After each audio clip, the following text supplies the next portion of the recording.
नाज़रीन अस्सलाम वालेकुम। एक बहुत बड़ी खबर सामने आई है कि गंडापुर के इस्लामाबाद की अदालत से अरेस्ट वारंट जो हैं वो जारी हो चुके हैं। ये इत्तलात आ रही हैं कि अब इस्लामाबाद की पुलिस को केपी के रवाना किया जाएगा ताकि गंडापुर को जो है वो वहां से गिरफ्तार कर लिया जाए। ये मामला क्या है कि उनकी गिरफ्तारी डाली जा रही है। उरिया मकबूल जान साहब की जमानतें जो हैं वो भी मुस्तरद की जा चुकी हैं और भी कुछ अहम खबरें वो अपने आज के इस व्लॉग में शामिल करेंगे। लेकिन उससे पहले आपसे रिक्वेस्ट है कि इस चैनल को सब्सक्राइब कर दें, साथ जो बेल आइकन है उसके ऊपर भी लाजमी क्लिक कीजिएगा ताकि वो तमाम तर खबरें जिनकी कवरेज मेन स्ट्रीम मीडिया के ऊपर नहीं हो रही है वो आपको इस एक प्लेटफॉर्म के ऊपर मिल सके। अब नाज़रीन जो अली अमीन गंडापुर साहब है, जाहिर है वो पूरे इस निजाम को खटकते हैं, साबित कदम है। इमरान खान साहब को उन्होंने जो है वो डंके की चोट के ऊपर साथ दिया है और हमेशा जो है वो उन्होंने इमरान खान के रेजिस्टेंस के बयानिए को सपोर्ट किया। इमरान खान के बहुत बड़े हिमायती हैं when it comes to the narrative of resistance. तो अब नाज़रीन चुके गंडापुर साहब, जाहिर है फिर वो तकलीफ तो होती है, परेशानी तो उनकी वजह से होती है। उनके खिलाफ अब तक भोंडे सैकड़ों केसेस बने हुए हैं, बहुत सारे केसेस जो हैं जो उनके खिलाफ थे वो उड़ चुके हैं। अभी एक रिसेंट केस जो नाज़रीन जो है ये इस्लामाबाद की अदालत में चल रहा था। District and session court Islamabad ने असला और शराब बरामदगी के केस में अली अमीन गंडापुर की तिब्बी बुनियादों पर हाजिरी से माफी की दरखास्त जो है वो मुस्तरद कर दिया।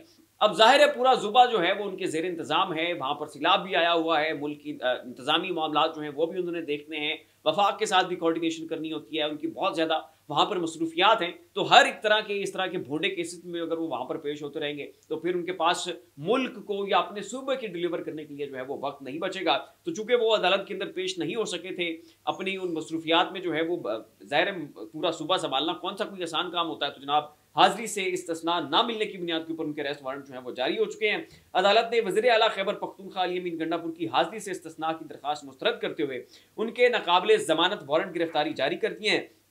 सिविल जज शाइस्ता खान कुंडी ने अली अमीन गंडापुर के खिलाफ असला और शराब बरामदगी से मुतल्लिक केस की समाअत की, जिस दौरान अली अमीन गंडापुर के वकील ज़हूर हसन राजा अदालत में पेश हुए। जज ने पूछा कि मुलजिम कहाँ है। सुबह से 3 मरतबा केस कॉल किया लेकिन मुलजिम अभी तक पेश नहीं हुआ, जिस पर मुआविन वकील अताउल्लाह बरकी की जानिब से बताया गया कि पेशावर में सैलाब की सूरत हाल है, इसलिए जो है वो अदालत के अंदर पेश नहीं हो सके हैं। अब नाज़रीन उरिया मकबूल जान साहब पाकिस्तान के बड़े मारूफ साफ़ी हैं, बहुत ही मुदल्लिल गुफ्तगू करते हुए उनकी अबडक्शन की हुई है, वो जनाब अदालतों के अंदर रुल रहे हैं, केसेस को भुगत रहे हैं। अभी रिसेंटली जो है उन्होंने जमानत के लिए अप्लाई किया हुआ था और उनकी जमानत जो है वो मुस्तरद कर दी गई है। ये नाज़रीन साइबर क्राइम के मुकदमे में उरिया मकबूल जान की दरखास्त जमानत मुस्तरद। लाहौर की सेशन कोर्ट ने फैसला सुना दिया। सेशन कोर्ट ने उरिया मकबूल जान की दरखास्त जमानत पर महफूज फैसला सुना दिया है।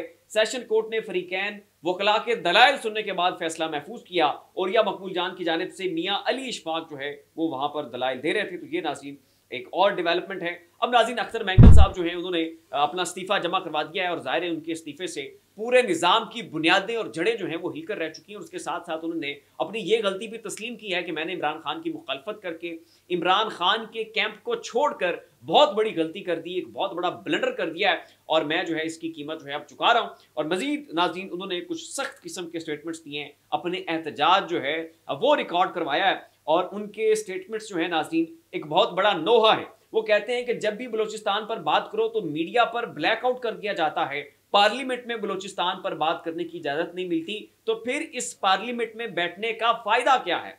बलूचिस्तान के मामले पर सियासतदान कुछ नहीं कर सकते तो अपने आप को हुक्मरान न कहें, सरकारी मुलाजिम कहें।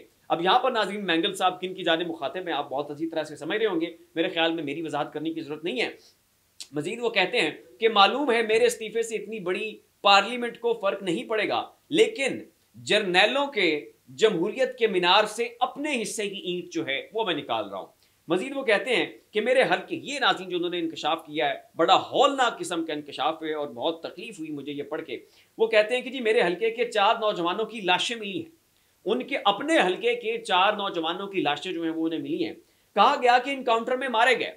अब उन नौजवानों के बारे में रिपोर्टेडली ये कहा गया कि ये 4 नौजवान जो हैं ये दहशतगर्द थे, इनके पास असला था, गोला था, बारूद था, इनका मुकाबला हुआ और इनकाउंटर के नतीजे में जो है वो एक लड़ाई के नतीजे में ये जो है वो जनाब 4 नौजवान मारे गए। अब मजीद वो क्या कहते हैं, वो कहते हैं कि तशद्दुद से नौजवानों की आंखें निकली हुई थी, उनकी जब लाशें देखी गई तो उनको मारा हुआ था, उनको पीटा हुआ था, डंडों सोटों तशद्दुद के निशानात जो हैं वो उनके जिस्म के ऊपर थे। एक नौजवान की आंखें तक जो हैं वो किसी ने निकाल दी थी। तो जब इतना जुल्म और तशद्दुद हुआ तो ये कैसे हो सकता है कि जनाब नौजवान का इनकाउंटर हुआ। इनकाउंटर तो ये कि जनाब गोली लगी, सर फट गया, सीने में गोली लगी, बंदा वहां पे मौके पे मर गया, बाकी पूरे का पूरा जिस्म जो है वो सलामत होता है। तो ये कैसे हो सकता है कि पूरा जिस्म जो है उसके ऊपर तशद्दुद हुआ, तशद्दुद के वाज़े एविडेंस जो है वो मौजूद हो, आपने उसकी आंखें निकाल दी, तो फिर आप ये कैसे कह सकते हैं कि जनाब नौजवान जो है वो इनकाउंटर में मारा गया?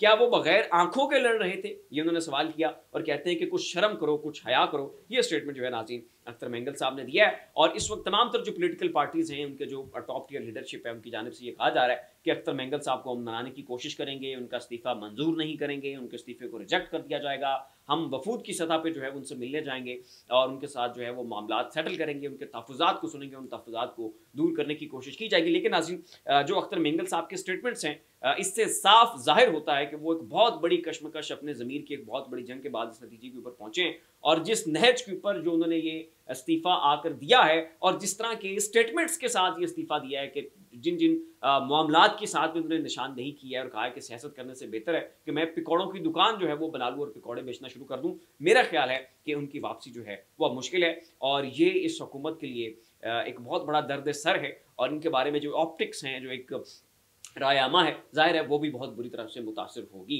फिर वक्त इतना ही। ऐसी मजीद लम्हा बलमा अपडेट्स के लिए हमारा चैनल सब्सक्राइब कर लें। शुक्रिया।